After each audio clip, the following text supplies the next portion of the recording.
ఆగు సుబ్బయ్య, ఎక్కడికి పరారి? నా 1000 వరహాలు ఇవ్వకుండా ఊరు దాటి వెళదామనుకుంటున్నావా? అయ్యా, నేను పారిపోవడం లేదు, రాజధానికి వెళ్తున్నాను. అక్కడ పని పూర్తి కాగానే మీ సొమ్ము వడ్డీతో సహా చెల్లిస్తాను. అబద్ధం. వీడు వెళ్తే మళ్ళీ రాడు. ఆ వంటపాత్రల మూటను లాక్కోండి. వంటవాడికి గరిటెలు లేకపోతే వాడు వట్టి మనిషే. పరంధామయ్య మనుషులు సుబ్బయ్య మీద పడి అతని వంట సామగ్రిని, రాజప్రతినిధి ఇచ్చిన గుర్రాన్ని అడ్డుకుంటారు. రాజప్రతినిధి వారించబోగా, ఇది మా ఊరి అప్పు వ్యవహారం, మీరు జోక్యం చేసుకోకండి అని పరంధామయ్య గర్జిస్తాడు. సరే పరందామయ్య గారు, నా మూట తీసుకోండి. కాని గుర్తుంచుకోండి, వంట గరిటెలో లేదు, వండేవాడి గుండెలో ఉంటుంది.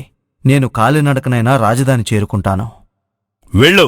సాయంత్రంలోపు రాకపోతే నీ పొలం కాగితాలు నా పరమవుతాయి.